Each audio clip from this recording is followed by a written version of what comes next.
ದಾವಣಗೆರೆ ನಗರದಲ್ಲಿ ನಡೆಯಲಿರುವ ದಕ್ಷಿಣ ವಿಧಾನಸಭಾ ಉಪಚುನಾವಣೆ ಪ್ರಯುಕ್ತ ಕಾನೂನು ಮತ್ತು ಸುವ್ಯವಸ್ಥೆ ಹಾಗೂ ಶಾಂತಿ ಭದ್ರತೆ ಕಾಪಾಡುವ ಮತ್ತು ಸಾರ್ವಜನಿಕರಲ್ಲಿ ಭಯಮುಕ್ತ ವಾತಾವರಣ ನಿರ್ಮಾಣ ಮಾಡುವ ನಿಟ್ಟಿನಲ್ಲಿ ಇಂದು ಪೊಲೀಸ್ ಪಥಸಂಚಲನವನ್ನು ನಡೆಸಲಾಯಿತು.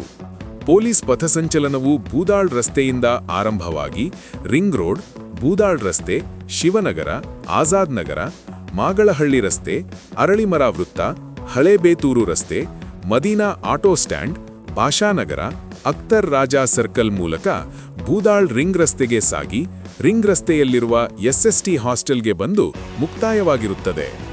ಪೊಲೀಸ್ ಪಥಸಂಚಲನದಲ್ಲಿ ನಗರ ಡಿವೈಎಸ್ಪಿ ಶ್ರೀ ಶರಣಬಸವೇಶ್ವರ ಬಿ ರವರು, ಪೊಲೀಸ್ ನಿರೀಕ್ಷಕರಾದ ಶ್ರೀ ನಂಜುಂಡಸ್ವಾಮಿ, ಶ್ರೀ ಸುನೀಲ್ ಕುಮಾರ್, ಶ್ರೀ ಮಂಜುನಾಥರವರು ಹಾಗೂ ಅರೆಸೇನಾ ಪಡೆ ತುಕಡಿಯ ಪೊಲೀಸ್ ನಿರೀಕ್ಷಕರಾದ ಶ್ರೀ ಯೋಗ್ಪಾಲ್ ಸಿಂಗ್ ರವರು ಹಾಗೂ ಪಿಎಸ್ಐ ರವರುಗಳು, ಅರೆಸೇನಾ ಪಡೆ ತುಕಡಿಯ ಸಿಬ್ಬಂದಿಗಳು ಮತ್ತು ಪೊಲೀಸ್ ಸಿಬ್ಬಂದಿಗಳು ಭಾಗವಹಿಸಿದ್ದರು.